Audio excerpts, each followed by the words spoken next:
Alors que sonne midi au couvent des Augustins de la petite bourgade de L'Isle-sur-Tarn, au nord-est de Toulouse, le frère Guillaume termine la copie des 263 feuillets d'un beau missel. Il est assez satisfait de son travail et il ajoute en conclusion « Loué sois-tu, ô Christ, car ce livre est terminé. En arrivant à sa conclusion, je te loue, Vierge Marie, l'année de notre Seigneur 1362, le 10e jour du mois de septembre, à midi, j'ai terminé ce livre. Moi, Guillaume de la Rieyas, copiste, dans l'hôpital des Augustins de L'Isle-sur-Tarn. Et ce livre a été fait pour le frère Bernard Galinier de l'Ordre des Augustins. » Les copistes ne sont pas toujours aussi prolixes. Ce colophon est donc particulièrement précieux parce qu'il permet de dater et de localiser le livre. Le commanditaire du livre, le frère Galinier, est représenté en bas du même manuscrit, agenouillé en prière, en direction d'une initiale historiée où est peint un aigle, le symbole de l'évangéliste Saint Jean.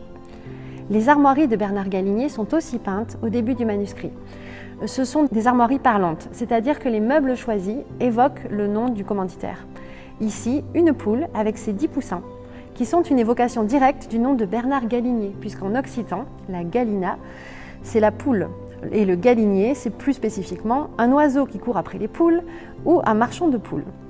En plus, la poule et ses poussins a pu être au Moyen-Âge une image de l'Église protectrice, dérivée du comportement des vraies poules vis-à-vis de leur couvée, mais aussi des évangiles où Matthieu fait dire au Christ « Jérusalem, Jérusalem, combien de fois ai-je voulu rassembler tes enfants comme une poule qui rassemble ses poussins sous ses ailes ?»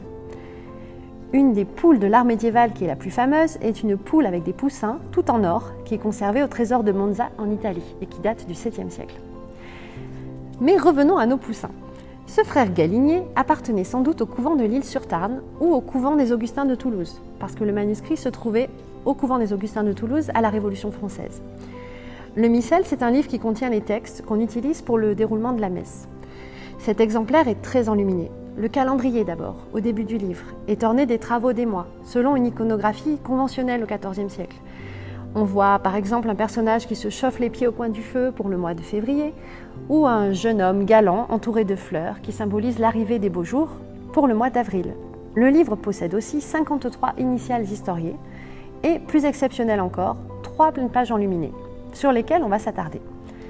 En général, dans les missels, on trouve représenté en pleine page la crucifixion d'un côté et de l'autre Dieu en majesté. Mais étonnamment, ce n'est pas le cas ici. Sur la première pleine page, on a au registre inférieur Saint Augustin avec sa chape en or, la mitre, le nimbe, le tout placé sur un fond d'or poli qui montre toute la valeur sacrée de ce personnage. Et il est en train de transmettre sa règle, figurée sous la forme d'un long phylactère, un long rouleau. La règle était reçue par les Augustins dans leur robe noire. L'ordre des ermites de Saint-Augustin a été créé au XIIIe siècle, mais les frères suivent une règle, un texte qui a été écrit par Saint-Augustin au Ve siècle, après Jésus-Christ. Cette règle est très importante pendant tout le Moyen-Âge. Au-dessus de la scène de transmission du texte, on trouve représentée une très étrange trinité. On appelle ce genre de trinité une trinité triandrique, parce qu'il y a 3 hommes. Cette figure vaguement monstrueuse, où le Père, le Fils et le Saint-Esprit sont figurés sous forme humaine, côte à côte, assis sur le même trône, les genoux et le corps pris dans un même manteau et sous une même couronne géante.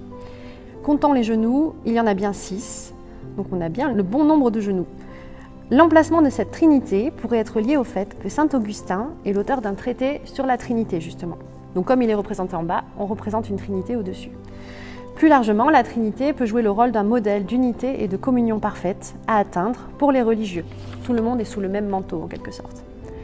Mais c'est aussi une image qui vient de l'iconographie d'un texte qu'on appelle le Bréviaire d'amour. On ne peut pas en parler ici très longtemps, mais le Bréviaire d'amour, c'est un traité de théologie, l'amour en question et surtout l'amour de Dieu, écrit en occitan, en vers, au XIIIe siècle, par un méridional, et qui connaît un grand succès dans le midi de la France jusqu'au XIVe siècle, avec une vingtaine de livres conservés, très enluminés. L'originalité du texte a produit des images tout à fait inédites, et notamment ce genre de trinité avec une couronne au-dessus des 3 personnages. Dans le même manuscrit, on trouve aussi 2 pleines pages qui montrent les funérailles de saint Augustin et au verso de ce feuillet, un jugement dernier. On peut remarquer le style toulousain très particulier de ces enluminures. Les fonds en damier ou en patchwork de couleurs et d'or, les visages et les mains presque dépourvus de modelés et tous très stéréotypés, avec juste quelques petits détails de variation sur les barbes en train de repousser. C'est un atelier qu'on connaît, qui a produit ce manuscrit, un atelier de Toulouse, qui a travaillé dans au moins 19 autres livres conservés, jusqu'en 1390 environ. Et grâce à Bernard Galinier et à son copiste bavard, on sait que cet atelier caractéristique a commencé à travailler au moins dès 1362 dans la région toulousaine, puisque le copiste nous donne cette date.